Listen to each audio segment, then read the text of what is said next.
It's difficult to express to others what all that's entailed in an experiential education trip. The video we've put together will definitely show you all the fun that we had, but the part that's difficult to describe is the learning that happened at each individual level. The educational component of this trip was to learn about the issues facing salmon in our region, but the goals for personal development went far beyond that. My goal was to challenge each student emotionally and physically. I strove to push their comfort zones and challenge them to move past their fears and inhibitions to achieve more than they previously thought they could. Ultimately, my goal is to expand their views of who they are and the world around them. Sometimes this level of learning only comes years later upon reflection of their experiences. But each student on our trip has written a brief statement about what they enjoyed, what they struggled with, and what they learned from this experience. I hope these statements will help you to get an overall picture of our trip. So we're going to start with 5 students who are going to speak about their trip, but then we're going to watch the video and end with 4 more students speaking. Who's first?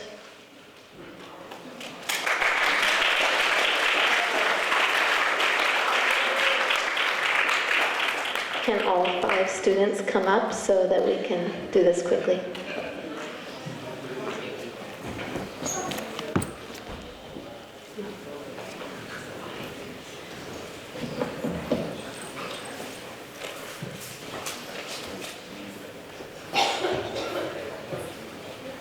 Hi, I'm River. In this trip, the challenging things for me was I need to control my temper. The greatest things for me is I met some American people and made friends with them. And I learned how to kayak and climbed. When I was climbing, I learned that I needed to put my butt near the rock. And that is hard to trust other people. Finish. Bye-bye.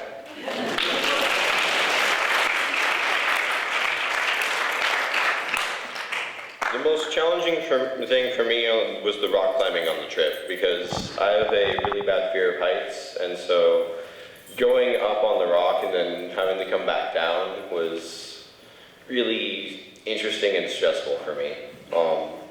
My favorite thing on the trip was getting the guide and swim into the chutes.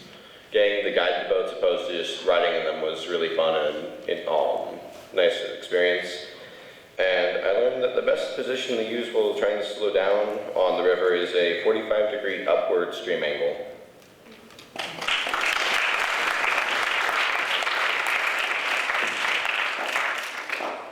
The challenging was kayaking in the northwest. The kayaking was very hard for me because the kayaking needed a lot of power.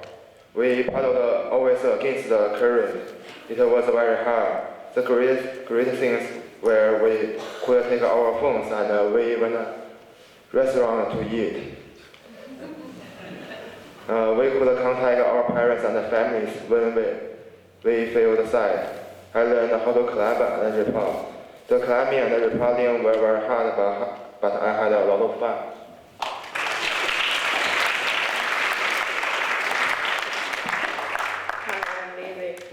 Each task in life is goes for us, but the process could be difficult. During this trip, I couldn't wash my face and take a shower every day. So this was the worst things for me. When we went floating on the river, I always thought I couldn't come back home. This made me feel very afraid, but the good things for me was we could go out to dinner to eat. I learned how to challenge myself. Thank you.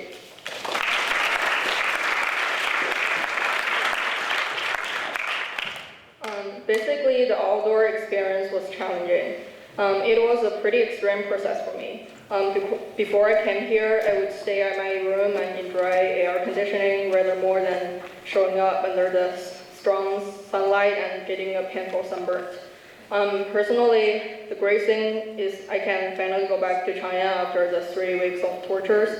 And I have learned to always accept new challenges and overcome them anyway. And I learned more about myself. I'm definitely not an outdoor lover.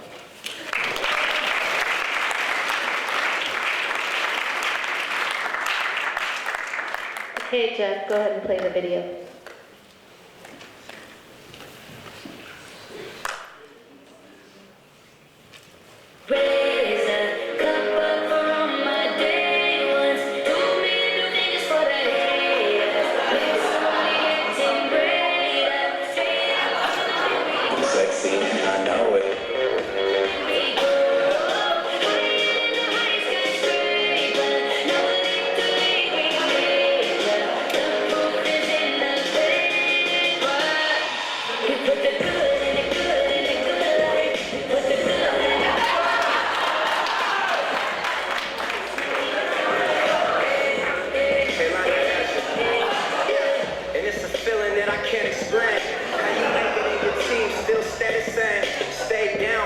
Jump and they never change. Man, it's a moment I can never trade. Yeah, no stress no more. Go hit the Bentley store and no credit card debts no more. I bought the crib and it's an escrow now, so you don't never have to worry about how you gon' pay rent no more. I put my team in the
without you, my friend.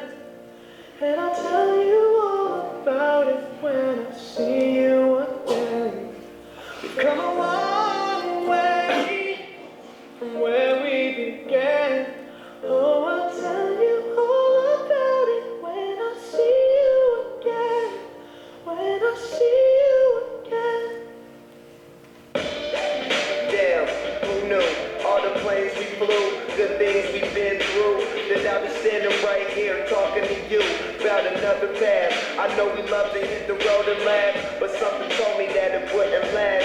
Had to switch up, look at things different, see the bigger picture. Those were the days, hard work forever pays. Now I see you in a better place. You in a better place.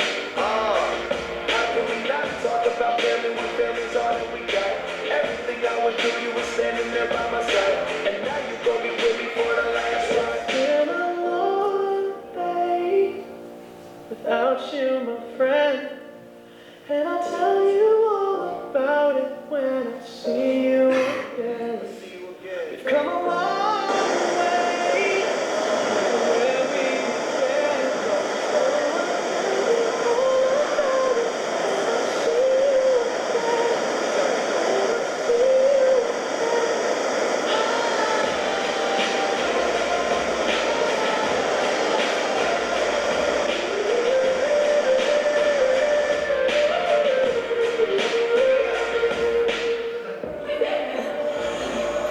First you both go out your way in the vibe. This feeling strong and was small. Turn to a friendship turn to a bond. And that bond will never be broken. The love will never be lost. And when brothers will come first, and the line will never be crossed. Established it on our own when that line had to be drawn. And that line is what we do. So remember me when I'm gone. How can we not talk about family's all that we got? Everything I was doing was standing there by my side. And now you're gonna be with me for love, y'all.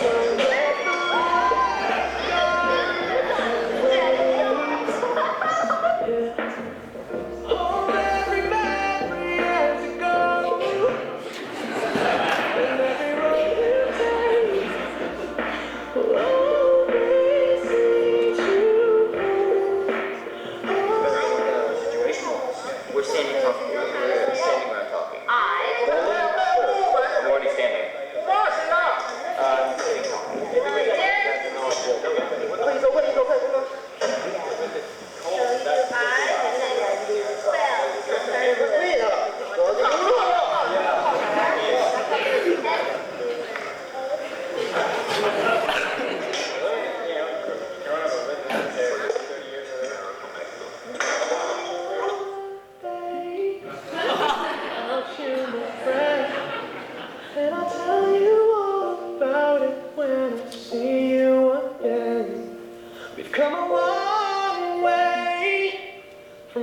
Just go a little further and you'll be good.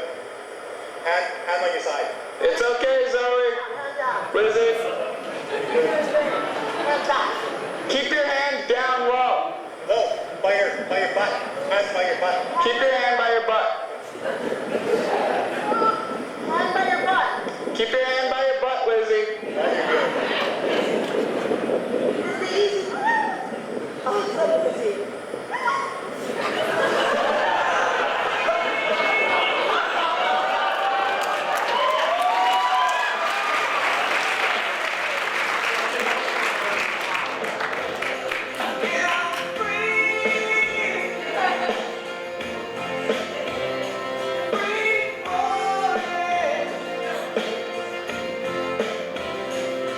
All the vampires walking through the valley, move west down Ventura Boulevard. And all the bad boys are standing in the shadow, and the good girls are home with broken hearts. I'm free. Free boy. Yeah, I'm free. Free boy.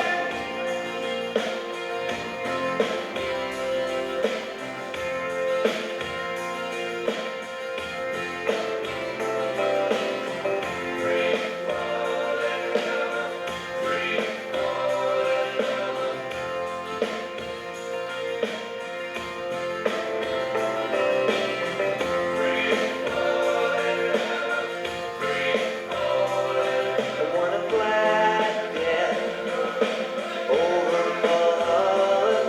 I wanna ride her name in the sky. Gonna free fall out into nothing. Gonna leave this world for a while. I'm free. Free falling, free falling, falling, free falling. Yeah, I'm free. Falling, free falling, free falling, free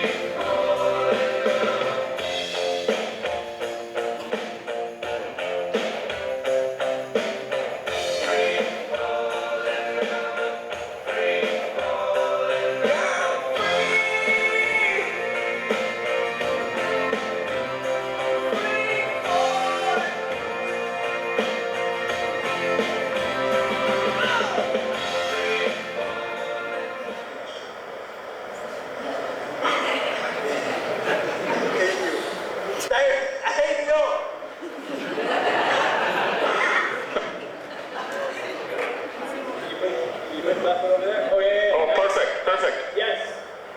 I got you. Yeah, push. Yeah. You got higher. Yes. Stand up. You want to turn around now.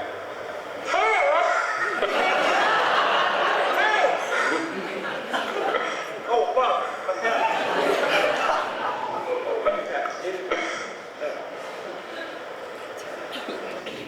So what we get drunk, so what was gonna be? We're just having fun, we don't care who sees. Show what we gon' have, that's how it's supposed to be. Let's get young and wild and free. So what? I keep it rolled up, sagging my pants, not caring what I show. Keep it ready, set, drop.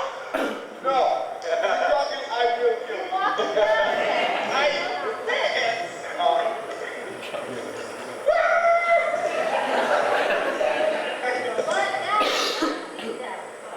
I like my feet a lot of ways.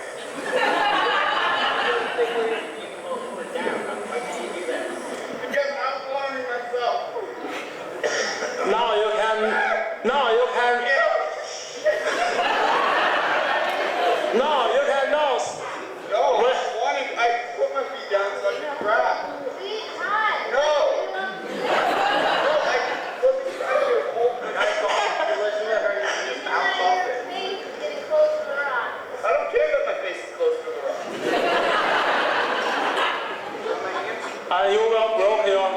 face. And you will be not handsome, ugly.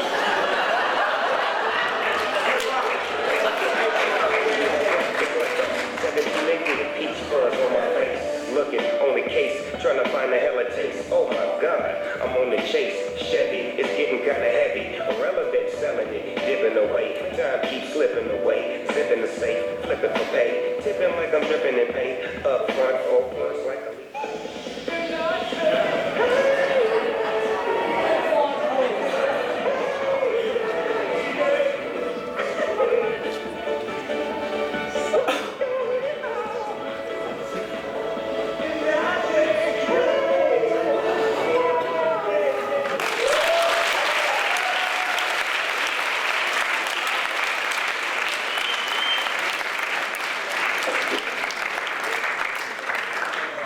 Next floor.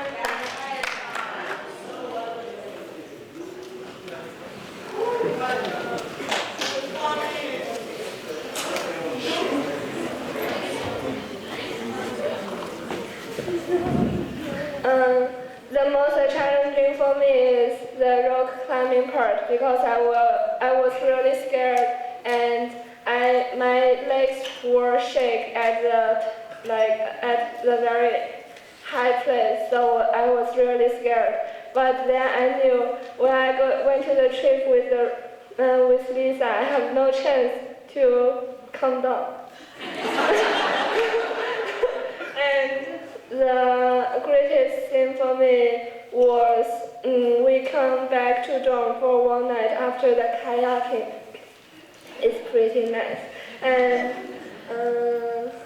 the thing I learned from this trip was never trust Lisa said. Just try, just give a try. If you can't do it, you can come down. And when you get to the top, you have no chance to come.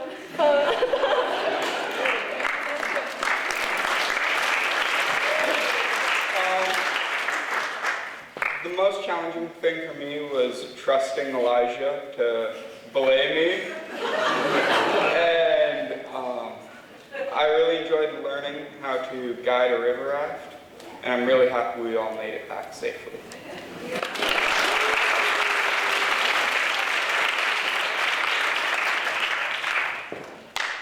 Okay, challenge. My greatest challenge I faced on the trip didn't end up coming in the kayaking when we ended up going for about an hour against the waves and in the wind, and we realized we looked at the shore on Orcas Island and we hadn't moved in an hour.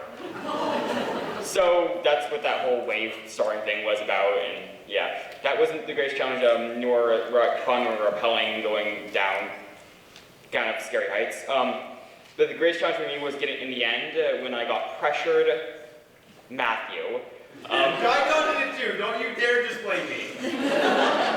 Into going on a roller coaster that was completely made of wood, mind you. And I do not trust those things. Their structures, no.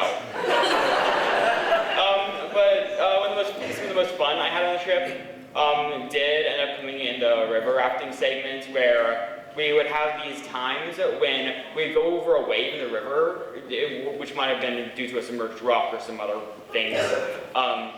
And what would happen is the front would go over much before the back. So the back would be much higher in the air than everywhere else. And sometimes if you were guiding, you would be up there and there'd be a second where if you fell off, you would be pretty far away from the boat. And there was also some times where we had mini wars between the boats. One person would go over, they would act all nice, then they'd push 3 people off, then they'd get pushed off themselves, swim over to the other boats, and so on.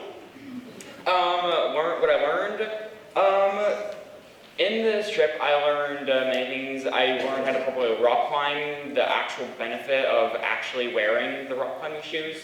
Surprise, surprise. There was also, I had experience that I never had before with learning how to guide a river raft. And I learned that when things are mildly boring on a river raft, spinning is always an option. Thank you.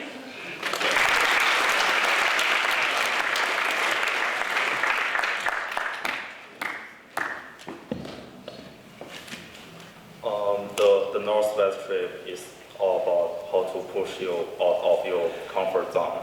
The most challenging was on the kayaking part because we needed to paddle against waves and control the directions.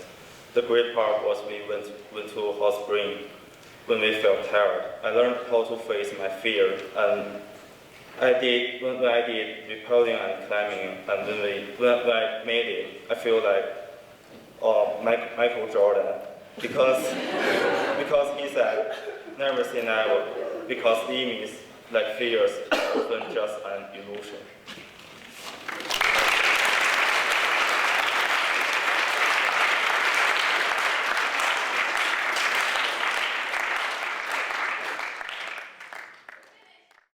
We traveled down the bird trail, went to Natural Bridges National Monument, to the San Juan River for a week, and then we finished our trip in Canyonlands. We visited a lot of ancient ancestral Puebloan sites, which is pretty amazing. And for me, Terry Tempest Williams kind of sums up what the Southwest is. Open lands, open minds. In the open space of democracy, we are listening, ears alert. We are watching, eyes open, registering the patterns and the possibilities for engagement. Some acts are private, some are public. Our oscillations between local, national, and global gestures map the full range of our movement. Our strength lies in our imagination and paying attention to what sustains life rather than what destroys it. I hope you enjoy our stories, and we'll finish with a slideshow.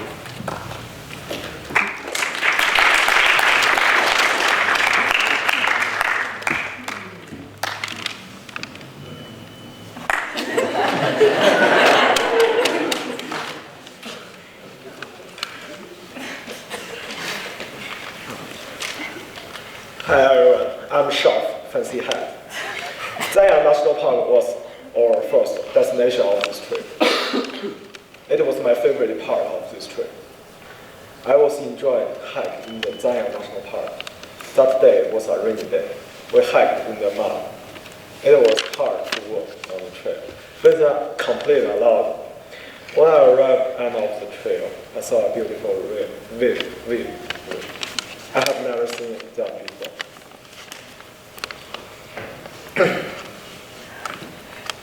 The most challenging part of this trip was sleep without tent.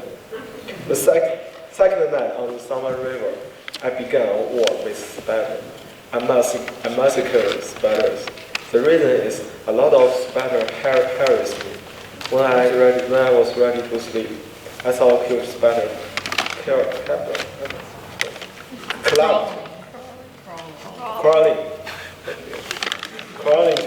crawling on me. I was screaming and ran away. When I ran away, I realized I didn't wear my pants. Southwest was a great trip. I got experience, good memory, and friendship from this trip. I will keep this memory forever. Kaden will talk about Canyon.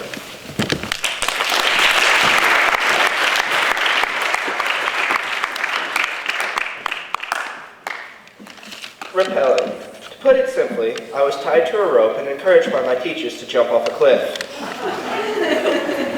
And how could I ever turn that down? The day we went canyoneering was one of our first days in Zion, and given that I hadn't yet adjusted to the heat, I woke up and wanted to find the nearest phone or computer, just so I could find out if I could nuke the sun. To hike up the canyon was amazing, if too damn hot, and when we got to the top, we saw our first rappel of the day. 75 feet straight down. We had a brief meeting about how to put on your harness, then we began. You can't help but be a bit nervous at first, but you walk off the edge, trust your equipment, lose yourself to adrenaline, and jump. Matthew's gonna talk.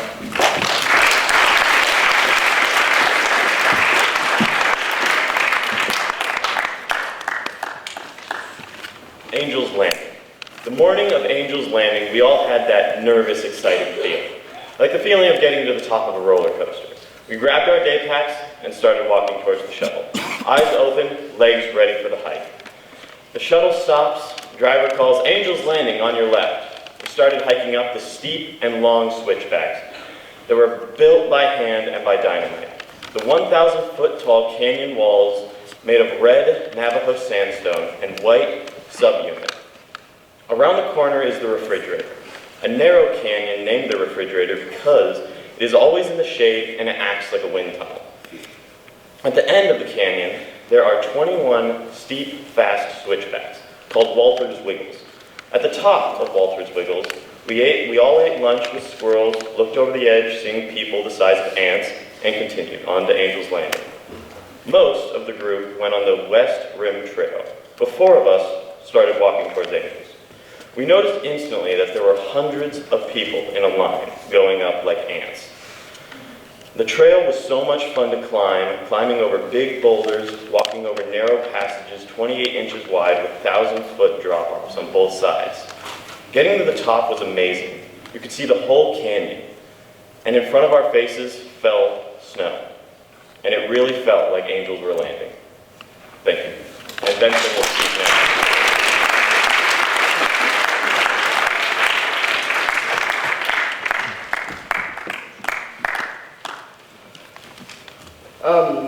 I'm Benson. In this trip, I rank through my limit, and I experienced the natural landscape.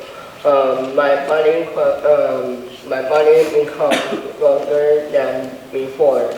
In next trip, I experienced hiking, paddle, canoe, and river rafting. In next trip, I always use grading system in every travel place grading. I always make use with the teacher and classmates say I am a natural travel place grading expert, but that is not true. Not only joke. And in next hiking, we went to the Nile National Park and Kenya. I think in one day, when we walking on the road, so have a man, have a visitor, he looked at my next teacher, said, "That's a dirty man." Well, that's a joke. The classmate and the teacher, they always say that's a dirty for me when I'm very tired and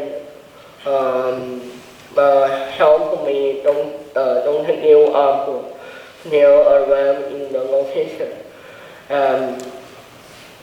And one more interesting thing is during the river rafting, when we every morning or every afternoon take the boat through every people's camp, we always say always a song, last Christmas I gave you my heart. Yeah, we went from the first day to the final day for the river rafting.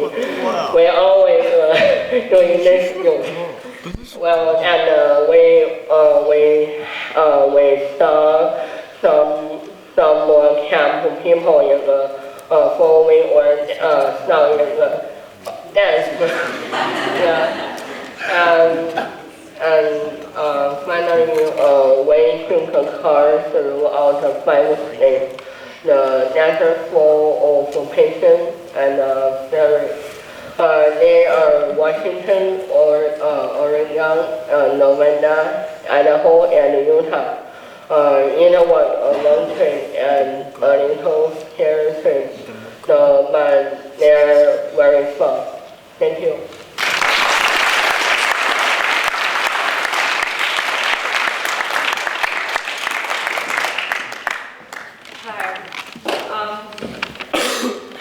The Slot Canyons. I come from a country a million miles away, and I've never seen a canyon so narrow and deep as the two slide canyons called Spooky and Peekaboo. But what amazed me the most is how water rushing through the rocks can create such cool formations. This was a favorite part of my trip. I think that what made the slide canyons interesting for me is their mystery. You never knew what was happening before you took a few steps. You never knew if it would get wider or narrower. But regardless of what was ahead of us, we knew only one thing. We had to deal with it and go through it. Use what we already knew or create new techniques, but we had to deal with it. From this, I learned that life is like the slide canyons. You never know how it turns out to be, but however it turns out to be, you need to accept it and deal with it. Thank you.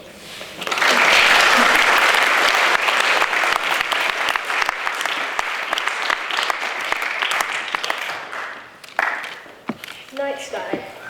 One of the most remarkable moments for me is gazing at the sky at night and watch the stars appear as it gets darker.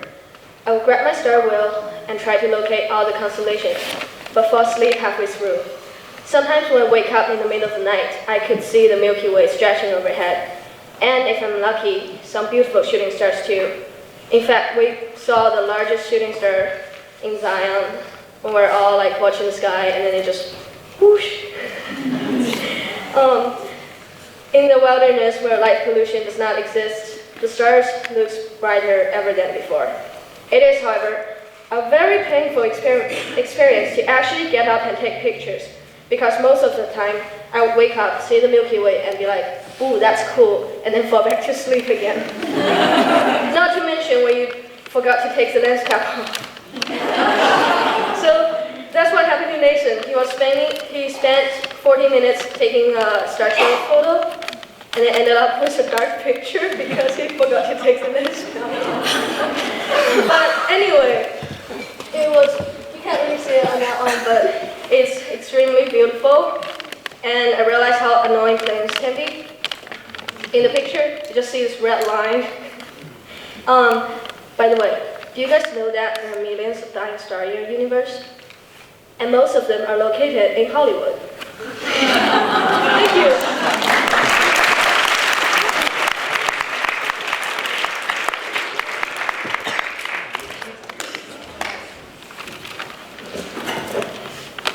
My experiences on the Southwest trip were crazy exhilarating and challenging, but my favorites were on the San Juan River, on the river rafting part of the trip. This part was and will always be the closest to my heart. I feel like our group got the closest then, and I really got to know, live with, and have fun with some amazing human beings. The river trip was also the part where we got to take off on adventures that brought the explorers out of us. It made me feel like I was walking through canyons from another time, where beautiful streams flowed, and animals resided. It made me feel peaceful and content. These adventures got me thinking and drove me crazy just imagining how fast and suddenly life takes you to places you never imagined yourself to be. Anyways, there was something about being on this river with fabulous people that's going to stick with me for forever. And I'm thankful to our leaders, Holly and Krista, for making this trip so memorable and uplifting. Thank you.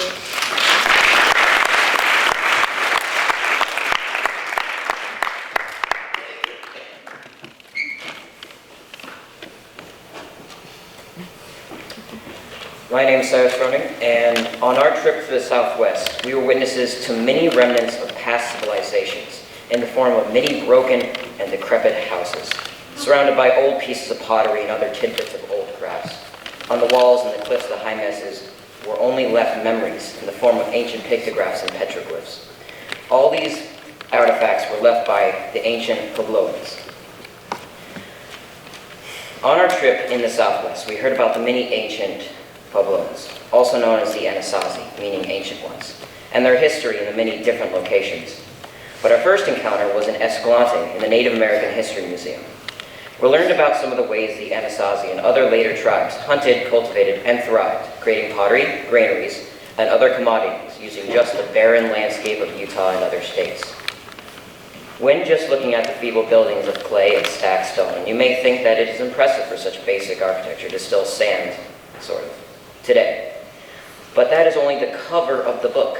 When I was looking up at the ceiling, I saw hundreds of lace branches holding up a weatherproof mud roof, with cross beams holding up the branches steady, and the beams being made more than just the supports of the roof, but also part of the walls, because they were made directly into the walls.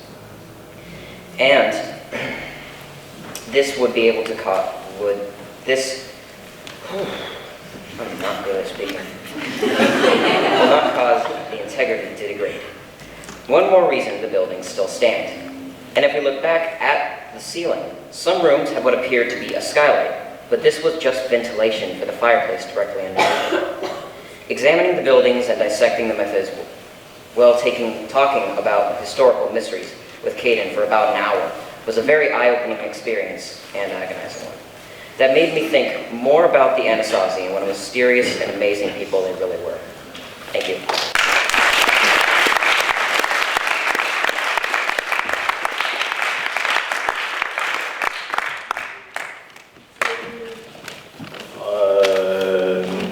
I'm going to talk about my experience in this trip. I always feel that I would die in this trip. In this trip, I can see many beautiful views, but I still suffer the tan when we hike.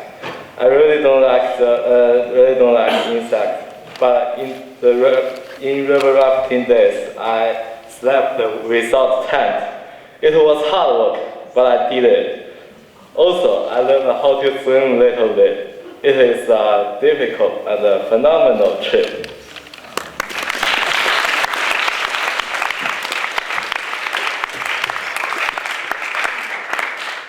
So the Colorado Plateau has been an inspiration, a challenge to many people throughout time, really.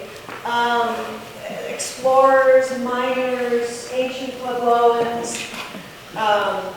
students, architects, writers, and I think for all of us, we will take a piece of this landscape that was challenging and breathtakingly beautiful with us for the rest of our lives. We were inspired by a writer and environmental anarchist, Edward Abbey, and we decided that a quote of his should be read.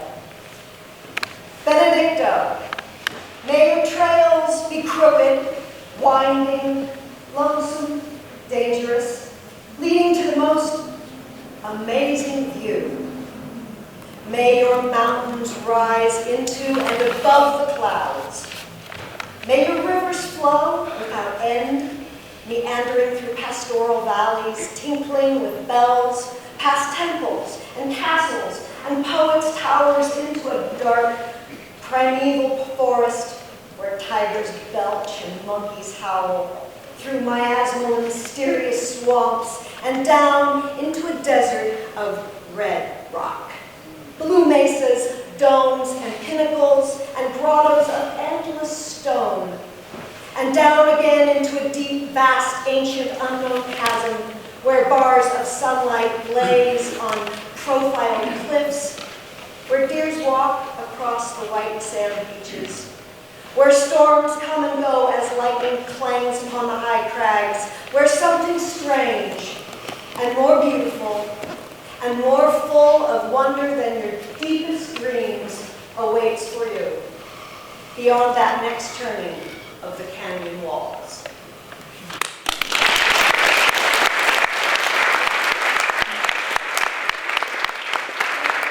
We'll conclude with a slideshow that Cyrus put together for us.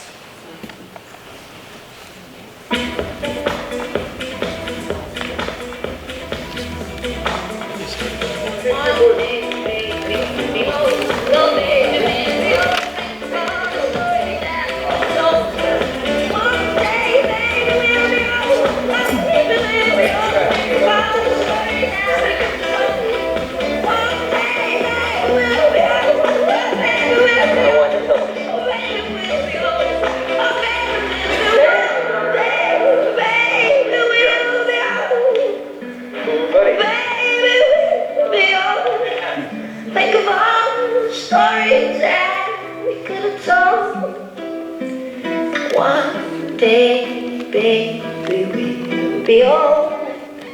Oh, baby, we'll be old.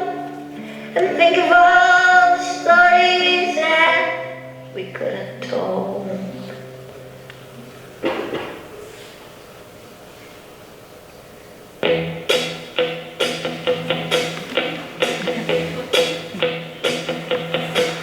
When I wake up, where I know I'm gonna be the man who wakes up next to you. When I go out, where I know I'm gonna be the man who wakes up next to you. When I get up, where I know I'm gonna be the man who wakes up next to you. If I head up, yeah, I know I'm gonna be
We often don't remember days or dates, but we usually remember very vividly how we felt at a particular moment.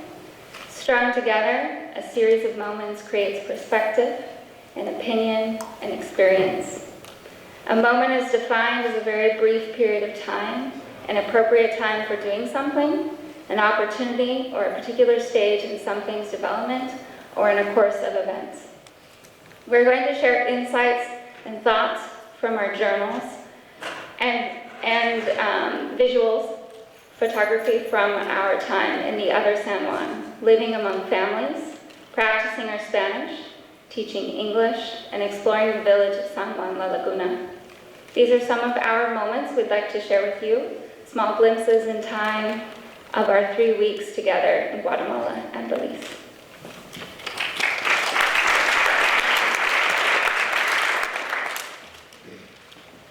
El lago aparece de repente, pero siempre está en el rabillo de ojo. Sigues andando en las calles, mirando los tuk-tuk balbuceando y subiendo las colinas empinadas. Echas un vistazo dentro de una casilla. El tendero prende la luz y te invita a un rincón repleto de tejidos. Las bufandas quedan a la derecha, montones de anaranjado, rojo, morado y azul. Cada tono, cada color, cada combinación, cada diseño. No importa la tienda, no se encuentra dos bufandas que sean iguales. Inclinada hacia abajo, tú ves un tejido tan delicado y que fluye como un río, y tan suave como un sueño.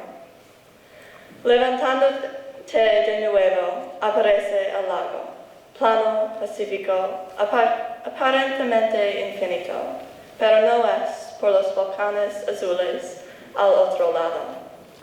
The lake appears out of nowhere, and yet is always in the corner of your eye. You continue to stroll down the streets, and I mean down. You watch tuk-tuks sputter and crawl up the steep hills, poking your nose in a little street stall, only to have an attentive shopkeeper turn on some lights and invite you into a small room packed with textiles. The scarves are first on your right, entire racks of oranges, reds, purples, and blues, every shade, every combination, every color, and every pattern. No matter which shop, you won't find two perfectly alike. You stand and wonder, running your fingers over all the delicate threads and careful embroidery. Nothing this beautiful or this soft could be made by human hands. Wandering out of the shop, down two steep steps to a table of bracelets and intricately beaded necklaces, embroidered wallets, and leather earrings, all meant to catch your attention before you turn back down the street, just glimpsing the flat and shiny lake over the roofs of the houses. You continue, avoiding trickling rivers at the edges of the street and stray dogs, bending to closer examine the scarf, so delicate and solid that it flows like a river between your fingers and is as soft as a dream. As you stand back up, there is the lake, flat, peaceful, seemingly endless if it weren't for the blue volcanoes on the other side.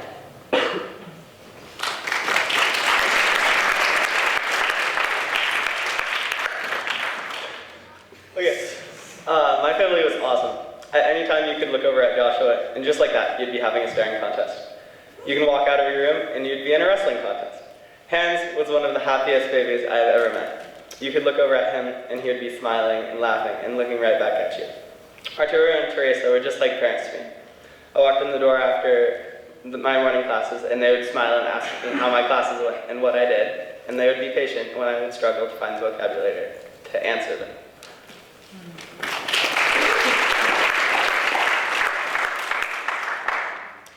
El hilo va a decir que tienes que hacer, solo tienes que escuchar. Y si no puedes oír, las abuelitas van a decirlo. Me tranquiliza oír a las mujeres chismeando en su tujil y tener tu mundo entero ser la luz floreada en el patio de Graciela. Para tener los hilos vivos estirando enfrente de ti. Me hace sentir como una niña pequeña, atrapada en un balance quieto y pequeño del mundo. Me hace sentir como pudiera reducirme y subir a través de los hilos como una equilibrista o acurrucarse en el diseño y soñar hasta la eternidad.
tesoro brilla. Remedio chino e infante.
p.m., Friday, May 19th. Home. I know what it means to me. What does it mean to you? Is it the smoke of a town alive with fire, filling your lungs every time you step on those kayaks? Is it the green of the evergreens or the limes for the first few days you called avocados? Home. I like to imagine it as a bubble, an aura around your head, like a chart from a classroom that can't even come close to teaching you the importance that seeing the world will. Sometimes your bubble overlaps with others, like a watercolor painting, colors mixing and creating, like a chemical reaction. I like the idea of a home, the smell of salt water and the chill that only ever goes away for a few days in those late summer months. But I know to such an unreserved extent that home is the center of those colors, the thing that my ego didn't pick up, that me that will never go away. Maybe that's what you'd call a soul or a mind, but that is my home. And everywhere I go, my little bubble expands. I have a place where flowers grow as big as the trees, and a place where Spanish rolls off my tongue, so brilliant and smooth it feels like I could speak forever. A place where I swim in salt water and constantly have goosebumps. But my home is right here.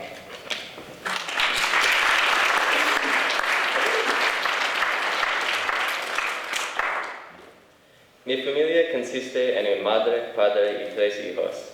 La mamá de mi familia, Gladys, es simpática, cariñosa y recibe de todos. Ella es una cocinera increíble.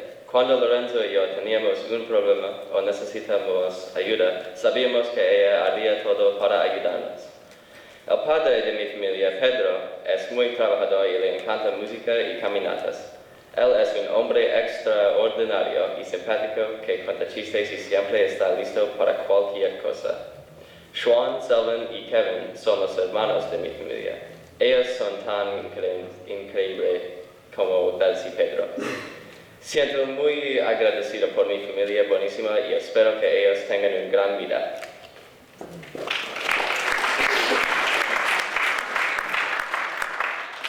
My students are really thrilled to learn English. They jump at the chance to say the words. They want to know and speak in this new language. Out of the 2 classes in the same grade, each one is so different. My first class is really energetic. They scream and yell the answers to the questions. It takes a team to teach them. We teach them colors, numbers, days of the week, the ABCs. My second class is also excited to learn, but they are much calmer. I love seeing the joy in their eyes when they remember something. It's hard teaching sometimes. We are almost teaching them Spanish 1 and English. It's also rewarding when they run up to you and say hola with big smiles on their faces, or when they hug you. So far, this experience puts it even more perspective how much goes into teaching, but also how rewarding it is. When I look back at the last 5 days, I'm amazed by how much I've learned by this experience, how much I've gained, and I wonder what else I'll gain in the next week from teaching. I may be teaching the students, but the students are really teaching me.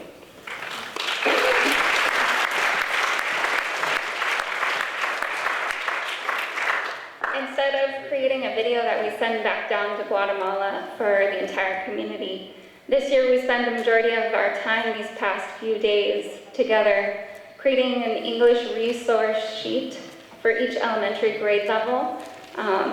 There are very limited resources for students there and teachers. Students rarely have notebooks, writing utensils, or books, and they eagerly and desperately want to learn. So here's what we've created to be sent down. This is for 1st grade, 2nd grade, and 3rd and 4th grade, and 5th grade.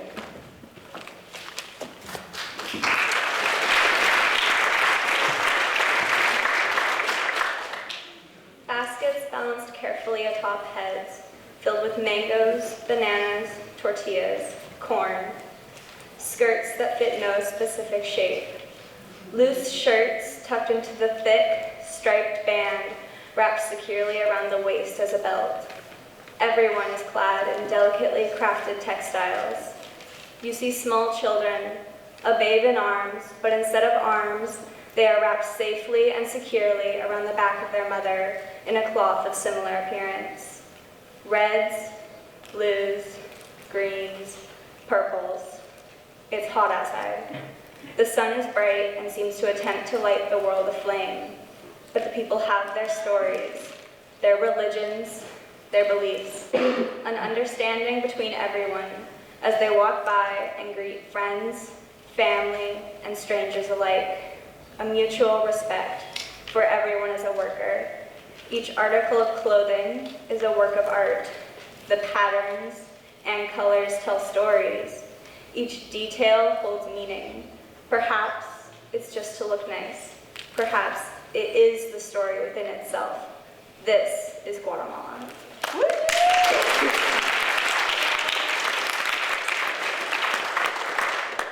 Here's something I wrote about my host brother, Bogesma, in the middle, in Spanish. Bogesma es el hermano menor de mi familia. Él viene a mi habitación cada mañana para despertarme. Sergio y Bogesma y yo jugamos la carta y escondite después de la escuela. Nunca puedo olvidar los momentitos pasados con Sergio y Bogesma con la vista bella de San Juan de la Laguna.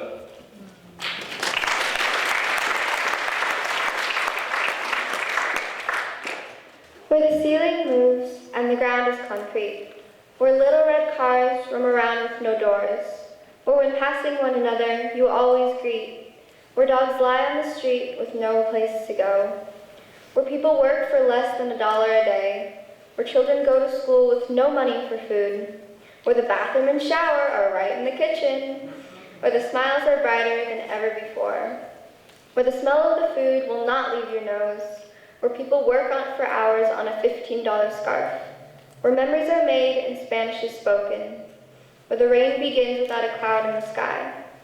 This is the place I was, where the ceiling moves and the ground is concrete.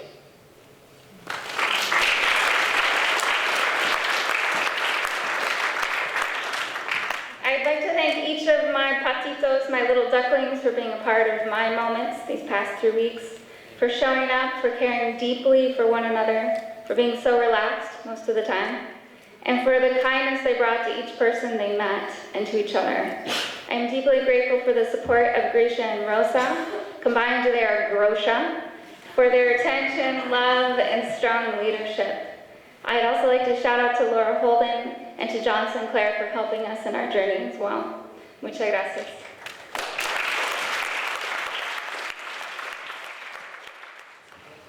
So we'll start with our Camino group, and Julie, I think you're first one.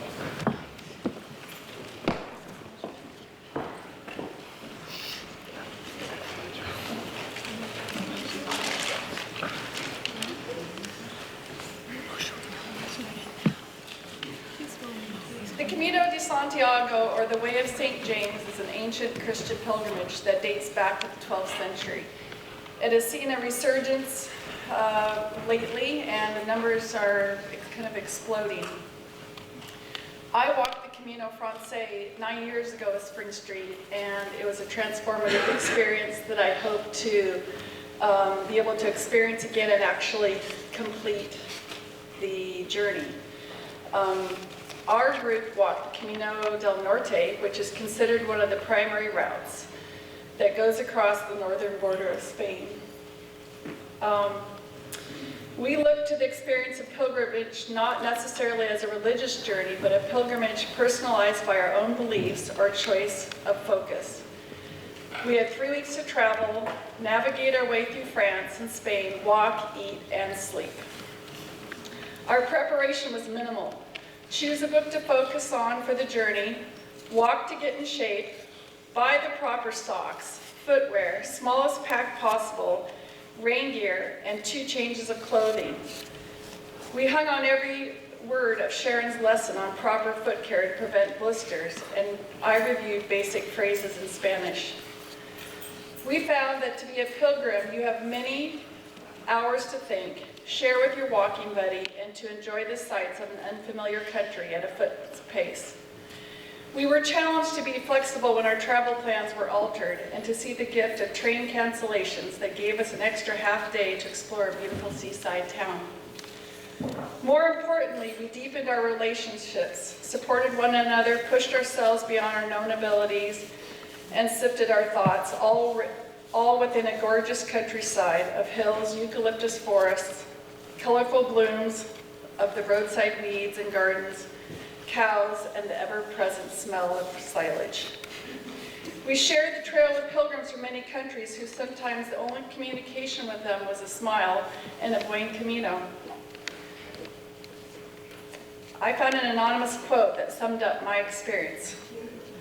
If you walk fast, you can walk. If you want to walk fast, walk alone. If you want to walk far, walk together. And we walk together. And next will be Emma.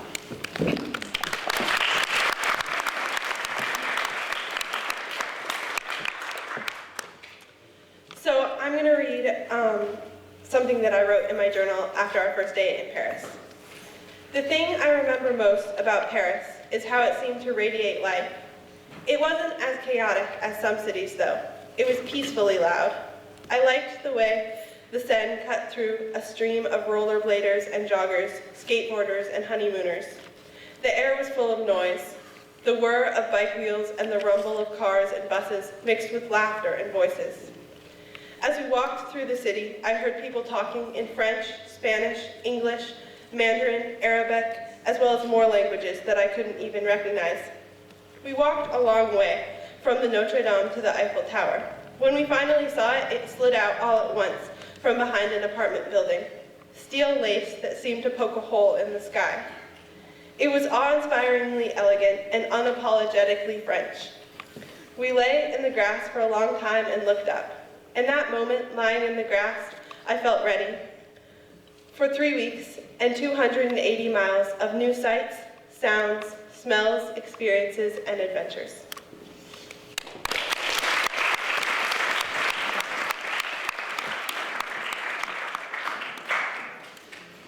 Okay. I am not going to talk about the best moments or the worst moments of my trip during this presentation, but instead I'm going to tell you about the times that were some of the most important to me, because they made me realize how supported I was on our trip.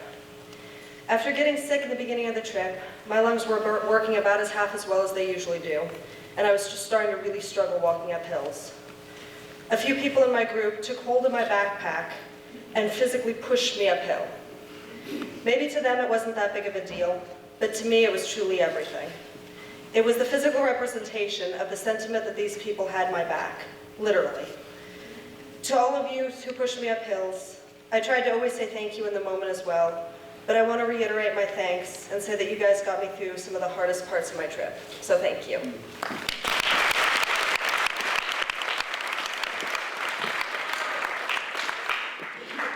Hello, I'm Tanner, and one of the moments that stuck out most to me in a positive way was arriving in the fishing city of Luarca. As we advanced towards the city, it had a deceivingly long approach that represented a small town, but after a sharp downhill, it opened up onto the beautiful harbor. Overall, the city had a busy and loud feel to it, but you could just look out into the harbor and get a sense of calm. Not only was this one of my favorite places we stayed in Spain, we also got to stay in a fairly nice hotel. Thank you.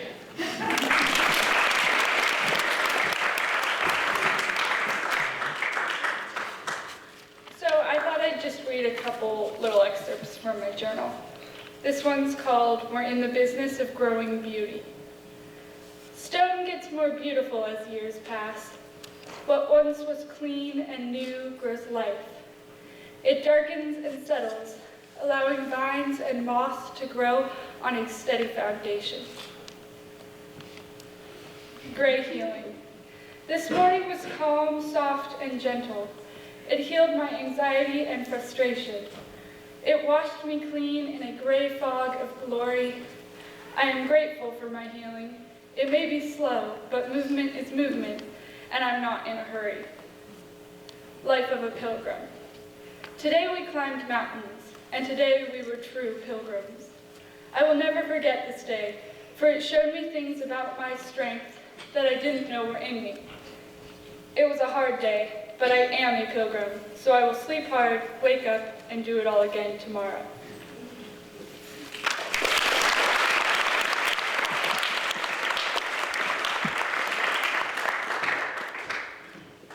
Hello, my name is Isabella. Culture shock. The feeling of disorientation experienced by someone who is suddenly subjected to an unfamiliar culture, way of life, or set of attitudes. I'd forgotten what it felt like to be back home, and now this feeling is almost alien, as if I still don't sit right in the part of the world I'm in. In Spain, I did not experience culture shock in the form of an unfamiliar culture, but in a new way of life. I took on this challenge, which ultimately became my new way of living, walking.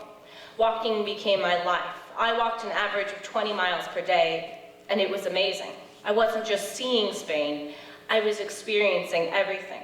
When traveling in a car, train, bus, or any form of transportation that keeps you inside, it is almost like you are seeing the world through a screen. There's this piece of glass that separates you from the rest of the world. But when walking, you're in it, all. You are able to touch, see, and experience everything the world has to offer while you travel through it. And now that I'm home and I don't see the world the same way, everything seems foreign, and the way I observe the world in Spain is native.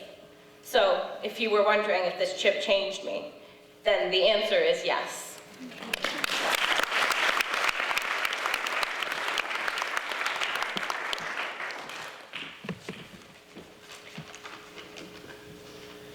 From an early age, we are taught the simple definition of the word challenge, but we do not often stop and appreciate what that word really implies. Each and every one of us are faced with that true nature of the word. We face some of our greatest trials in the final days before arriving at Santiago de Compostela. For Mother Nature decided to give us terrain and weather from every end of the spectrum, with extreme heat, extreme rain, hills, and long miles, the one simple 9-mile day in between the long days to give us just enough motivation to keep on pushing forward. While it certainly was difficult at times, often struggling to find the strength to just make it another mile, we all couldn't help but feel a sense of accomplishment every time we reached our next albergue. We all knew that if we could survive miles consisting of muddy hills and hot pavement, being soaked to the bone by the rain, and being cooked to a fine crisp by the sun, there was absolutely nothing that we couldn't do. Thank you.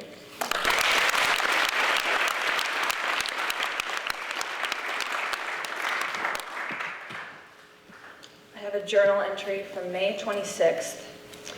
This trip is throwing everything at us. 2 days ago was 26 miles and 92-degree heat. Today was thunder and lightning and pouring rain. Today was 17 miles before lunch, clothes soaked and body chilled to the bone from the rain. Today was hard, and it felt like the Camino was trying to break us down. It felt personal. But then the Camino gave us a monastery. The Camino gave us a castle to explore, friendly smiles from our pilgrim friends, and sun to dry our wet clothes. The Camino does not give you what you want when you want it. It gives you what you need. I didn't know it, but I needed to walk in 92-degree heat, and I needed to walk in pouring rain. I needed to struggle so I could feel what the Camino is really about. I keep expecting the Camino to give me some big, life-changing revelation, but it doesn't. The Camino for me is about reaffirming what I already know. I already know that I am strong, and that there is beauty and kindness in the world, and that perspective is vital and heavy. But the Camino reminds me of all of those things.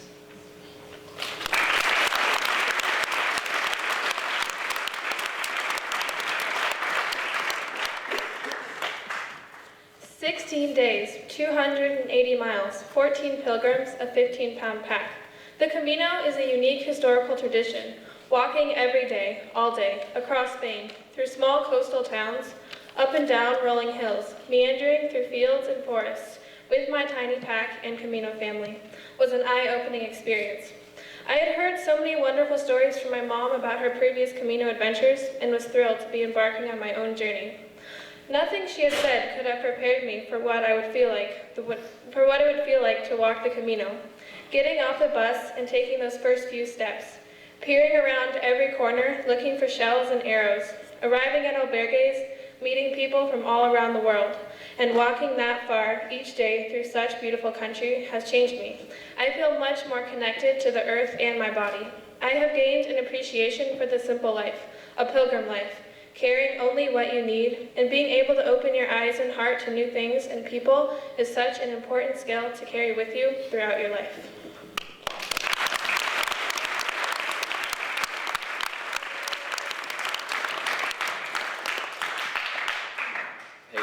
My name's Galen, and this is an entry that I wrote when we arrived at Finisterre at the cliffs. I walked onto the cliffs and wrote this entry.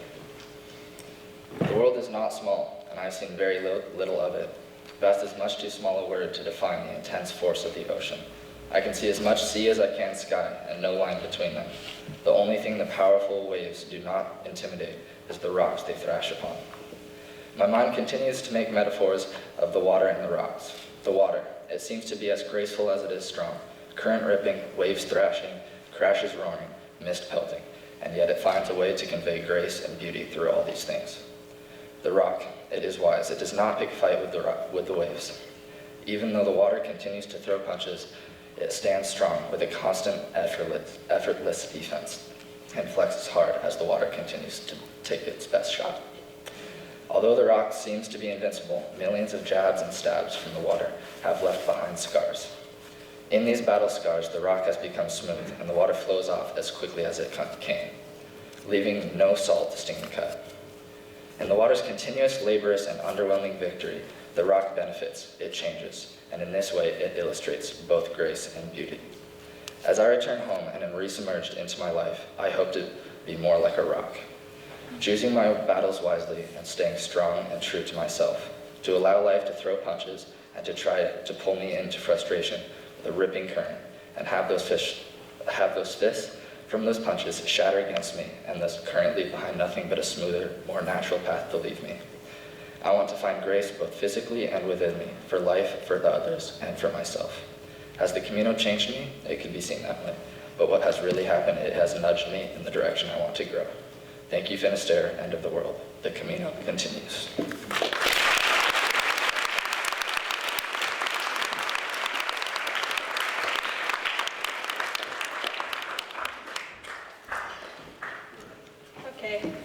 I'm Christelle, and since I lost my journal, I'm just gonna read what I wrote later. Before starting the Camino, I wrote in my journal, well, the first one, change is the only constant in our lives. The pilgrimage is a place for change, and I'm ready to embrace it. The day we arrived in Santiago, after walking 4 days, I wrote, today is a beautiful sunny day. Everyone around me looks happy and satisfied. I'm standing here in front of this church, and all I can think about is, why did we walk all this way to come here? I had been excited to get to Santiago before, that I had dreams about it when I took naps. But when I got there, I felt nothing. It was like when someone screams and you're like, oh, okay, false alarm, oops. Maybe the reason I did not feel anything was because we had to walk more miles to reach to the end of the world. I thought, this better be the place that gives me the meaning to all this walking. The morning we got to the lighthouse, I was glad to be done. Sitting on that rock, I pretended to see infinity where the clouds in the sky met the ocean. I said pretend because I was certain that the water goes beyond where my eyes can see. This place is magical. And I know if I could successfully mute the voices of tourists who had just come on a bus, I could hear the footsteps of people who walked so many miles to get here. Pilgrims. Now I'm a part of a tradition, and it's a kind of enlightenment in its own. Thank you.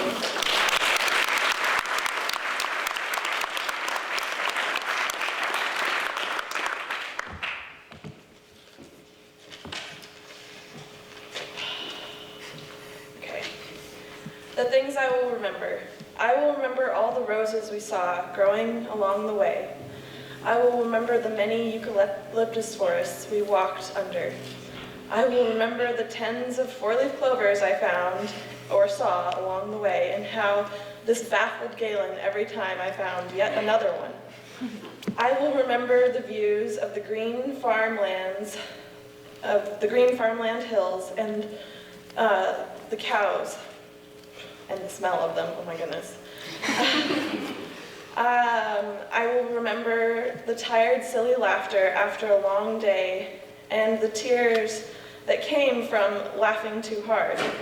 I will remember the strength and kindness of my group when they carried my backpack or took some of my weight because of my knee.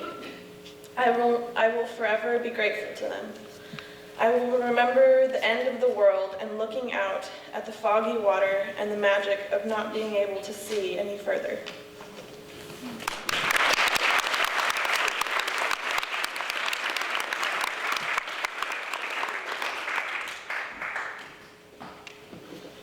This is May 18th. I thought today we'd have less up and down. Damn, how wrong I was. The weather, as somebody said, was bipolar today. Rain, back cover, jacket, check. 30 seconds later, sun. Sauna jacket off. Let's wait on the back cover. Do I need my sunglasses? Yes, put them on. Damn, rain again. Jacket, rinse and repeat. 10 times at least today. Are we going down again? Shit. There's another uphill slog coming. Ugh. Mud. Wow. I can see why it stopped Napoleon and the Nazis. Did Christelle just lose her shoe? I'm pretty sure it looks like that's what happened. I'm pretty sure I'm losing my mind. Is this Santa Maria or Santa Marina? Which one do we want? When do we get to stop and wash all this rain jacket sauna sweat off? Please, dear Jesus, not another freaking stream running down to this infernal gully and the ocean. Please, make it stop. Thank you. If the faculty can stand, please. Faculty, please stand. Yeah. all these excursions, all these expeditions can't happen without this group. And you've brought them all back safely. And I just want to applaud all your work. Thank you.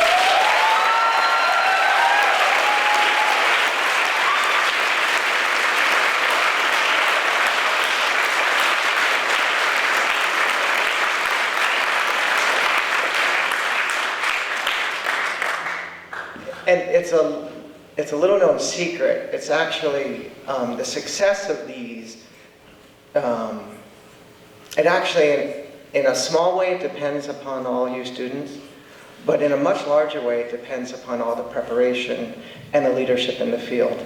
I can't emphasize enough how important preparation is, and I don't know anyone who enjoys doing that.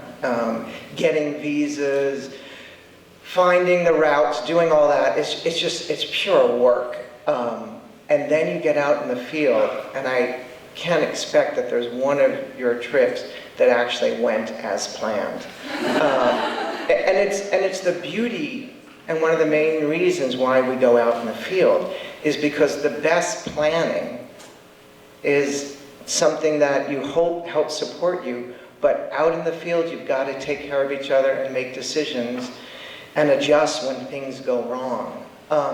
I think it's really good that things go wrong, because lots of things are going to go wrong in your lives. And that's a good thing. I read recently that if you're not making a lot of small mistakes, with the emphasis on small, but if you're not making a lot of small mistakes, then you're doing something wrong. You're not taking risks. And so for all of you travelers out there and interns, those who took risks, our goal was to push you to your edge. Sometimes we pushed you beyond your edge, but that's the risk when we're going right there at your edge. And if you cried, if you were miserable, then we achieved our goal. I know it's sort of funny, but I'm serious about it. If you got to that point where you're just so exhausted, then you're reaching your edge. Now, hopefully you didn't finish like that, and I don't think any of you did. I do want to say a few words about our India-Nepal trip. Lots of things went wrong. There was a helicopter evac, there was a hospital, there was a visa denied before we even left in Vancouver. There were issues with young women, traveling in countries where your bodies are not respected. And we had to always be vigilant about that. There was intense heat, at least for me. There was snow, there was rain, there was cold. But most of all, this group, individually, we all messed up, and I include myself in that, but collectively, we took care of each other. And because of that, I know I speak for the other leaders on the trip, I'd take you guys anywhere. Thank you, India and Nepal.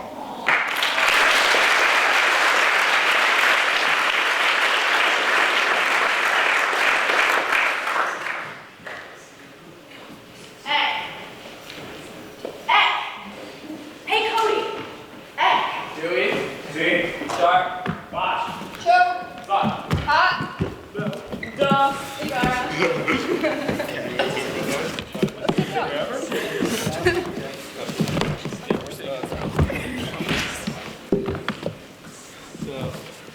Okay, I'm just gonna go. Yeah, let me stand up. Okay. If I were a comic book artist and wanted to make a foreign city, I would make India. There's nothing about it that isn't incredibly foreign, like the way the cars go swerving through the street with blatant disregard for the most common traffic laws, and the way their horn doubles as a turn signal, to the way that the primary and roofing material is tin, and even when traveling across the country in a train, you are constantly in civilization. Another hallmark of India, or at least the India that I've seen, is the web of electrical cables crisscrossing the sky. This place has left me in awe since I got here, and I don't think there's any other place that is as interesting as India.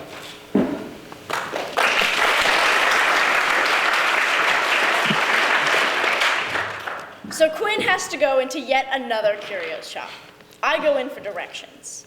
I'm looking for a sari shop and I cannot find it.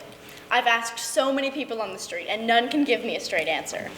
I pull out my journal and I ask the man inside if he knows the place. He takes me outside and points to a building. You see that, he says? That is the backside. Follow this road around. It is the shop on the corner. His voice is thick with the sound of India. Thank you so much. I smile and wander back into the store where Mackie and Quinn are still enjoying the vintage tchotchkes.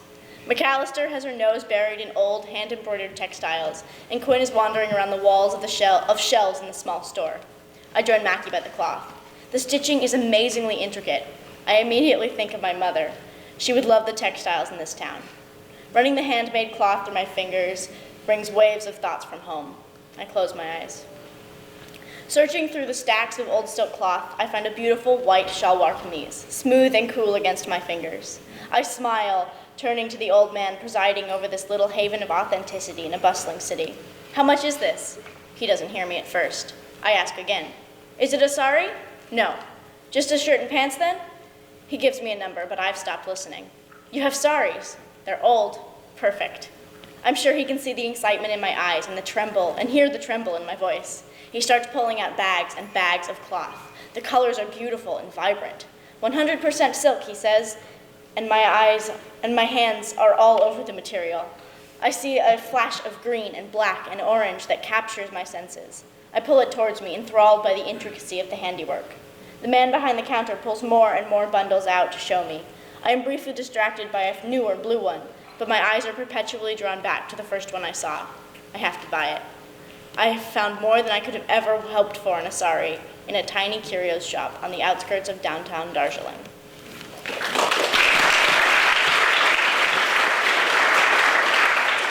I woke up early this morning to the sound of dogs fighting and people talking in words I don't understand.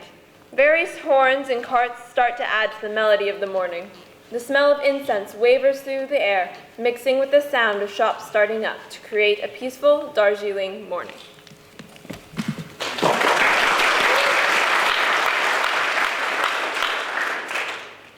I'm special, so I get to introduce myself. Some of you know me, some of you don't. My name is Joe Stewart. I take the bulk of my classes at the high school. This year I decided to take math and live in Spring Street. And at the end of the year, he invited me to India, and I got just an incredible time, and just can only thank him. Can't even thank him enough. And as soon as I read this, I actually have to run and go to my grammar practice. Everyone carried the essentials. Rain gear, 1.5 pounds. Spare clothes, 2 pairs of underwear, 0.5 pounds. 2 shirts, another 0.75 pounds. All other clothes around 3 pounds. We all carried different reasons for doing the trek. Some elected to carry personal items. Or decided to bring 5.5 pounds of art supplies. Camera body was 2.5 and lenses are another 2.2. Water bottles and snacks were also a staple to everyone's pack. On average, each bottle weighed 2 pounds, 2 to a person. Snacks are about 1.6 pounds on average. Quinn carried a glue stick, which was worth its weight in gold. Other unique things are B's singular ring. Often she drapes jewelry across her fingers, but for the trek she only has one, gifted by a good friend. Other jewelry consists of earrings. Ula, Cody, Heather, Eliza, and B, almost 1 ounce altogether. Sleeping bags and other means for comfort are heavy hitters, 3.5 pounds on average. One poor soul left his back at the hotel. Gavin's pack is 3 pounds lighter now. Hats, watches, sunglasses, and bandanas litter across the group. Baseball or bucket, both worth every ounce, block sun and rain. Couldn't get any better. We all carried love from our parents back home. After much reluctance, Eliza carried her ukulele, which was used more than expected, 1.7 pounds. The instruments didn't stop there. Gavin thought it more prudent to bring his flute than a sleeping bag. The tray had lost him 1 pound in his pack. The packs varied, 15 at the lightest, Quinn's, and 28 at the heaviest, Jed's. Everyone else's fell between that range. Heavier than the packs were the people's thoughts, carried, unspoken, quiet thoughts. My mind jumped around, from the trivial, is there a leech on me? Thought, to the existential, why are we all here? Thoughts. They all were a bigger burden than any physical weight.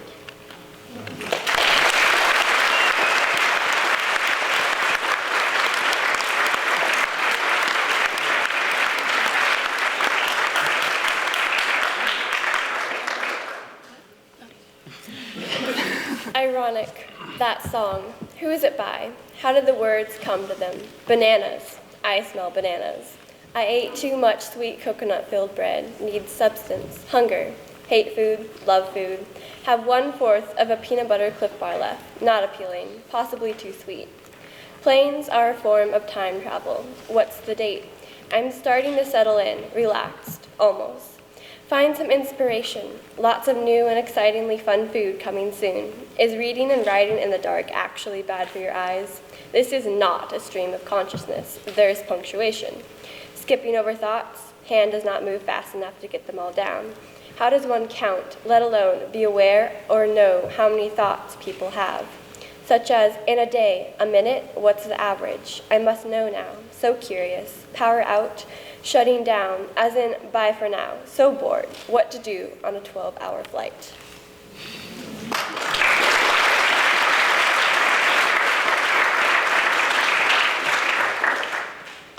Symptoms first started to manifest at Machu Picchu Base Camp, some 3,200 meters above sea level, when we stopped there for tea. As we began to ascend higher, I began to further deteriorate. Heather graciously gave me her hiking poles about halfway up to Annapurna Base Camp, our highest point of the hike, but they still had to be carried up by the final flight of stairs by a group of 4. Upon realizing that my sudden health issue was a relapse of my problems this March and not a case of altitude sickness, it was a general consensus among the leaders that I should be held back ASAP. The main issues with executing that plan were the inaccessibility of our then current location, as well as the lack of an even field on which to land a potential helicopter. The closest place with favorable odds of landing a helicopter and where oxygen levels were less of a fatal concern was NBC, a few hours down the mountain. It was obvious that I wasn't going to be able to hike down since I was unable to move my legs and my ability to breathe rapidly began to diminish. Jed and 2 of the porters, however, offered to assist me down. When I say assist, I'm referring to one of them taking 2 bed sheets, fastening the first around his forehead and around my pelvis to prevent me from sliding down his back, and the second around his hips and my feet to keep my body stationary relative to his back. Each person would hike down as quickly as possible with me strapped to his back, while the two others, each on the other side of him, held the first guy up as we all descended. They would switch off carrying me every 15 to 20 minutes, I believe, once the current carrier got fatigued and began to slow down. I was completely helpless by that point. All I could do was try and gasp for air to keep myself in a conscious state in order to prevent Jed's, Emirates, and Turkin's rescue attempt from being trivial, as well as trying not to urinate or drool on each of them in excessive descent throughout the process of descending. Despite the seemingly low chance of survival, my ability to breathe a sufficient amount returned and became automatic, and after a few days of waiting at NBC, the clouds cleared just long enough for a small helicopter from Pulkara to come up the valley and evacuate Jed, Louie, and me. Throughout the entire process, my life was completely in the hands of my travel companions. I was solely met by kindness and altruism. I owe my continuing life to those 3 individuals who carried me down the mountain, 2 whom I will most likely never see again and be given the opportunity to properly thank.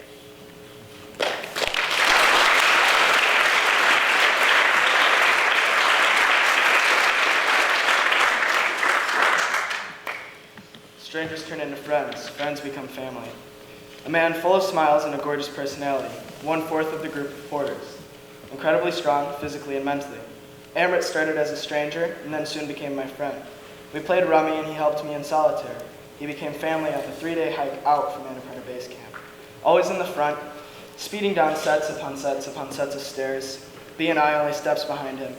We would get to each break spot about 30 minutes before the rest of the group, and I'd pull out a deck of cards and a smile would strike across his face. Even after the trek had ended, our paths crossed again on the streets of Pokhara. He yelled out my name and met me with a hug. Family.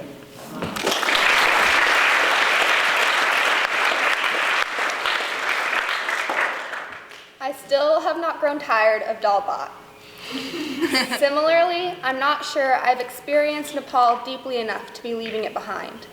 In some ways, I'm ready to be moving towards home, but in others, I want to stay. Stay to connect with more people, hear more stories, and give more of myself. From the mountains to Pokhara to Kathmandu to Delhi, all in the past 4 days. Each stay becomes a bit of a pit stop before our next destination.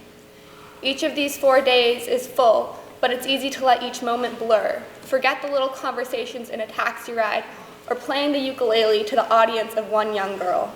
It's easy to come tonight and think today was just a travel day. What day is not a travel day? Each day we move and explore. Each day we are away from home. Travel is what gives the meaning to the destination, return and landing.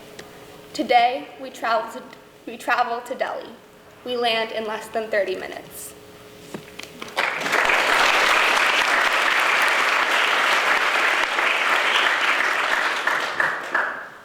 Here in the shadow of the raw stone and earth, I look for those things of the heart which I may carry back. No matter where I am, the answers will always be the same. To look for the sacredness within the hearts of all people, and the sameness in everything. There is chaos around us, though in this warm hall I am shielded from the harshness of the world. I will tell you to remember peace, to remember mountain streams and dew-studded purple flowers, to remember clouds rolling down the valley and engulfing you. Remember the knife-edged silhouette of fishtail, crowned by dim stars and reaching over you in bent perspective. Annapurna reveals herself in a brief show of towering ice, an impenetrable bulwark standing between heaven and earth. Here is unity. Here is sacred everything.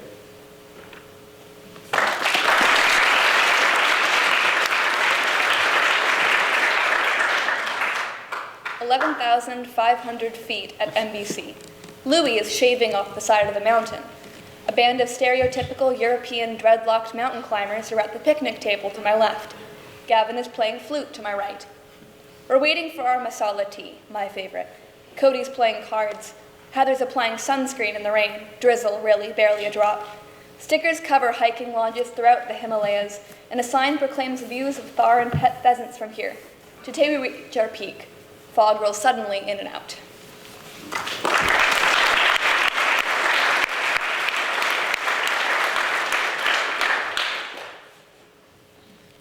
Temple bells, incense in the air, prayer flags rippling in the wind.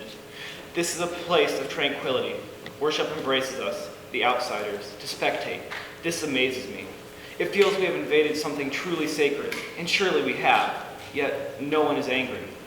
We are people too, so we are allowed here. That, right there, is the cultural acceptance we preach about but never can obtain in the States. This place is true peace, alien to my foreign eyes, yet almost not. Culture is a true phenomenon. I wish almost never to leave, but I know I must.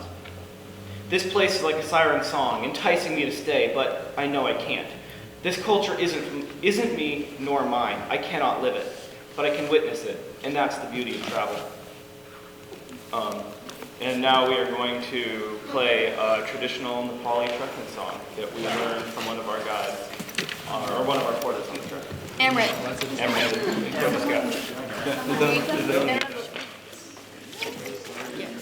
Let's sit. Let's sit. Thank you. Ready?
Kuti pe ale sure, kuku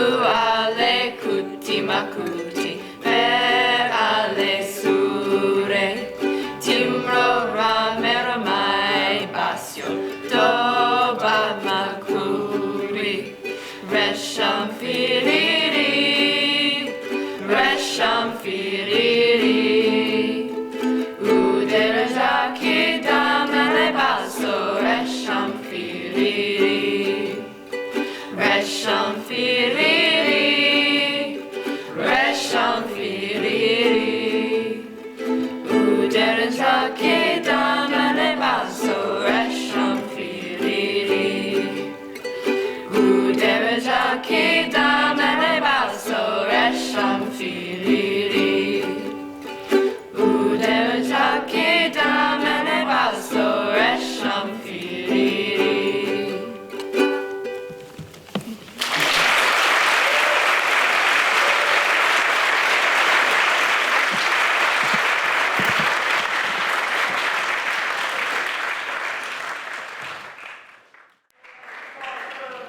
Alright, while we're waiting on some technical difficulties, can everybody hear me alright? Alright, right? A little louder. Little louder, just a little bit? Good, like right here? Good, you get this thing?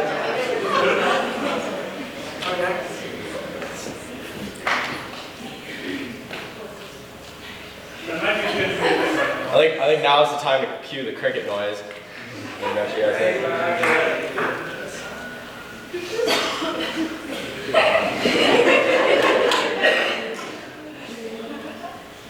Alright, well, okay, so I'll start. So, my name's Austin. I'm here to talk to you about my May term internship. Now,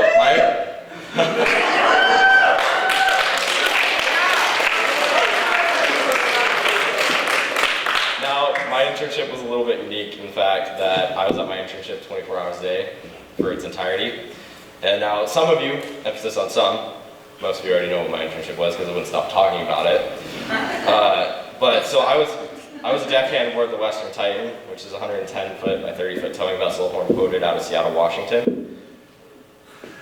And as you can see, this is a polar bear in a snowstorm. So, as I mentioned before, I had the privilege of getting to work aboard the Western Titan, which is owned and operated by Western Towboat Company. And so Western Towboat is based out of Ballard, Washington, and they started in 1948, I believe, and they're on their third generation.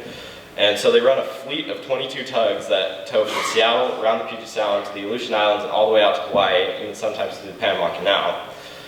Now, during my voyage, we covered around 2,000 nautical miles. We started in Seattle.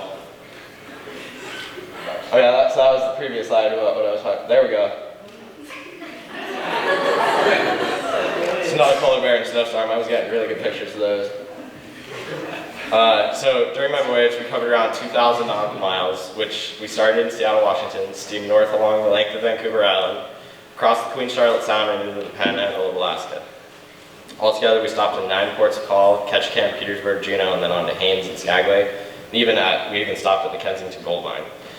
So southbound, we hit Juneau, Petersburg, and Ketchikan once again before we trekked down to lower latitudes. Now, a run like this takes a lot of preparation. For the 2 weeks at sea, we took on 150,000 gallons of diesel fuel, which we burned 36,000 of, which works out to about 86 gallons an hour on each side. And as well as we took on 20 pounds of coffee, 12 dozen eggs, 10 gallons of milk, and so much more. This was our receipt from Fred Meyer. Now, so the reason for this voyage is simple. Southeast Alaska is not connected to the mainland by any roads, and everything must be flown in or barged in. We were doing the latter. We towed a 350-foot long by 100-foot wide container barge with us. The barge carries a little bit of everything, from ice cream, reefers, to fresh produce. Even a Bluebird bus rode north with us. And together, as she sits in the water, there was about 454 containers, and the whole barge was the size of a small apartment building.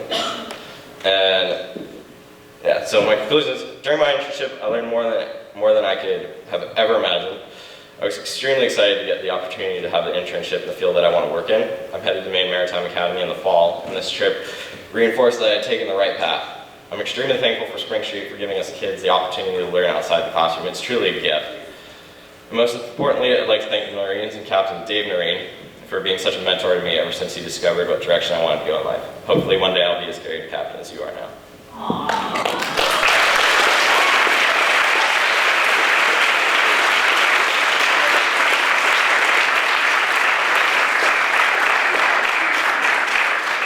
Then the iMovie should just play off my desktop.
So thank you all for indulging us. This is actually kind of left over from our academic classes.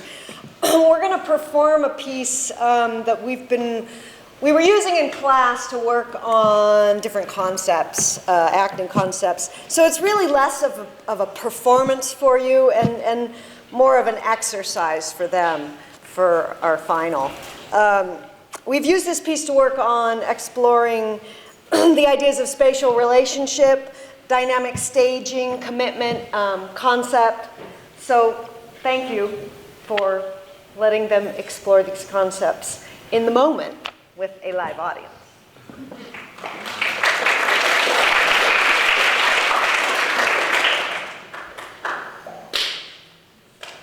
And curtain.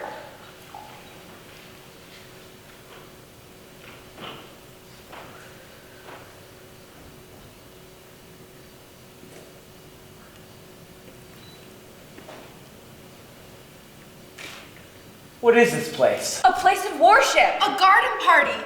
We're the guests. It has to be a garden party. Far back there, someone has a balloon. It's not a balloon. It's the afterglow of a round, hot sun. What is it to be this time? Someone's out there. I can hear coughing. We don't hear anything. This is a park of some kind. Dangerous. Lethal. I don't think we should stay. A forest. A jungle. A swamp. Those people out there must be waiting for something. What makes you think so? What makes you think they're people? Why do they always watch us? We never watch them. Plain enough to see what this place is. What? A gladiator pit. Today, I fight! Hail Caesar! We who are about to die salute you! Who's called us? Some puppet master? Some child with a chest of toys? Some painter with a brush, some writer with a pen. They did. Out there, I'm sure of it. There's no one out there. Imagination. There's no one up here. Imagination. What are we expected to do? It's always the same. In the last analysis, we're left to our own devices. Analysis? Did you say analysis? Is that what we are? Fragments of some shattered psyche. Pieces of the human soul. Scenes from the landscape of the mind. Theater. Every time we're called out, it's a gamble. We never know whether it's a musical comedy or a revolution. It's one thing to do a song and dance, quite another to be shot at. We've been in religious revivals. Wars. Famine. Natural disasters. I just as soon forget performances. We mustn't forget our great ensemble success. We even made the encyclopedia with that one. The Black Death. Let's hear it for the Black Death. Right this way, step up, step up. A once-in-a-lifetime event brought to you at great expense to the cosmic management. The Black Death. Awesome, merciless, cruel, sweeping from Asia to the ports of Italy and across the map of Europe. Nothing could stop it. The coughing, the blindness, the ringing in the ears, the skin eruptions, the boils, and the spotted vomit. Ruled over by the most horrible master of all, the Grim Reaper. Nothing could stop the Black Death. One fourth of Europe fell beneath the sickle of the Grim Reaper. Medicine didn't help. Prayer didn't help. Not even the mass burning of witches had any effect. Wait a minute. I said wait a minute. We've done the Black Death many times. Too many times. Surely we haven't been called for that. Who can say? Earthquakes are always popular. I could probably work a great deal on the flood. I don't feel like getting wet.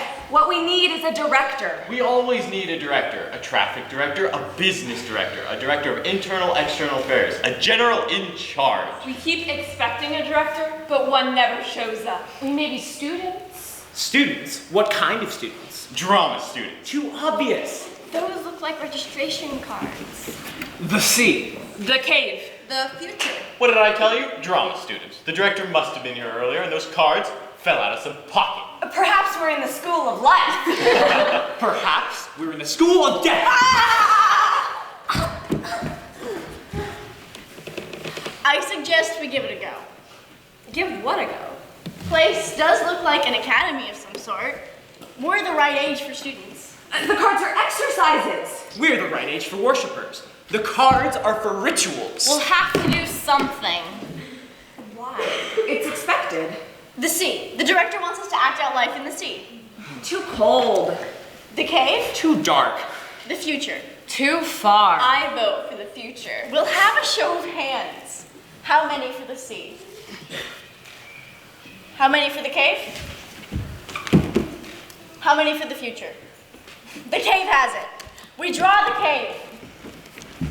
Make the cave large, and don't forget a pit to cook the brontosaurus. The opening of the cave mustn't be too wide. We can't let outsiders in. It's going to be a lovely cave. No matter what we create, it always takes place on the floor of a stage. Maybe I can find a simple-minded Neapolitan and rent the cave to him in inflated price. Not a Neapolitan, a Neanderthal. Ladies and gentlemen, boys and girls, as the duty of the sayer is to express in words and to have the power of final decision, I declare this cave officially open. Everybody in!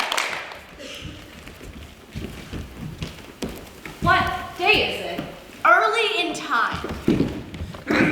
It's too bright for a cave. Too bright!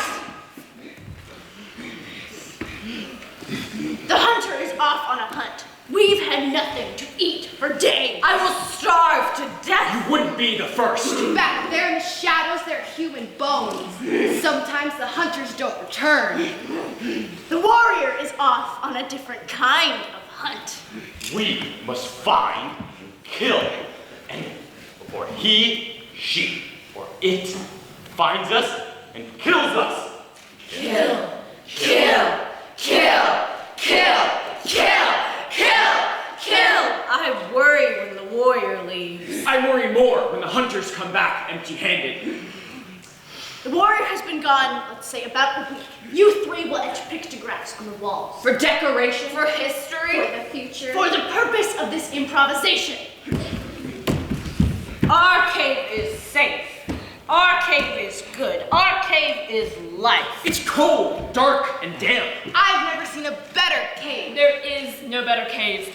I own this cave. You ought to pay me rent. I'm hungry. I'm cold. I'm never hungry or cold. I'm strong. Everything will be for the best as long as we stay in the cave. I should be given extra food. I'm the landlord. It's only fair. Who says you own the cave? It was given to me by an old man. What old man? The old man who lived here in the beginning. Always trying to get everything extra for yourself. I'm entitled. The warrior! kill. You've killed them all, haven't you? We're safe now. I didn't kill anyone. You saw no enemies on your killing hunt? I searched 7 days and 7 nights for an enemy. Valleys, hills, rivers, I crossed them all. Until I came out on a high point. And there, below me, I saw many people, just like us.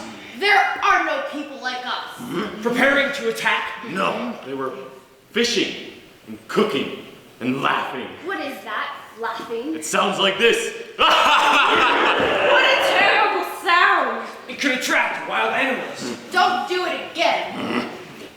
It might be a strange tribe. If they're not like us, they're strange. Why didn't you kill them? I wasn't certain what they were. They could have been magicians. They made no move to harm me. I don't believe it. Everyone and everything outside this cave is an enemy. We'll have to build a big fire to keep out magicians. Keep out magicians! No magicians need apply! You have betrayed our trust. Kill or be killed. Punish him. Kill. Kill. Kill. Get back! Or I'll kill you! Kill. Kill. Kill. Kill. Kill. I will kill! Kill. Kill. Kill. Kill. Kill. The hunter returns. I'm weary. I need rest. We're hungry. We need food. There is no food around this cave. Not for miles. Nothing that walks anyway. Here there's nothing but rock and steaming lava. The beasts have gone elsewhere. Someplace where there's water. Then we starve. Maybe not. How so? I found a strange tribe. Fishing and cooking and making that salad? The cry of a wild bird in my ears. You won't laugh again. What difference does it make? We starve. The cave gets darker. There's nothing we can do about it. There is. What are you talking about? We could travel to the other tribe. Maybe they could help us. Teach us how to survive. Maybe their life is better than ours. You mean leave the cave? There has to be some place better than this. Some place perhaps where there is no killing. There will always be killing. Not if we lost the taste for it. No telling what's outside the cave. That's the point. I'm perfectly comfortable here. With no food, cool, dark, and damp. Perfectly comfortable. At least we know what we're in for here inside the cave. I like to dream it's better outside. Quiet! Listen. What is it? There at the entrance of the cave, a great winged thing. Hunger has forced him in. Kill or be killed. Kill! Look, he's wounded, flying for the entrance of the cave. My aim was true. We were to be its dinner. I was the only one who wasn't terrified. We must wall up the front of the cave. It must never get in again. There's no time to waste. We will need more rocks from the back of the cave. We must never speak again. Something out there will hear us. Not one crack for the sun. Something might look in. Someone might look out. No telling what might be seen. If we wall up the front of the cave, we'll never escape. That's better than being dinner from whatever swoops down from the sky. We're better off in here. We'll end up like the bones in the back. I am not afraid of what's outside this cave. Be careful, be wary, be cautious. I suggest we leave.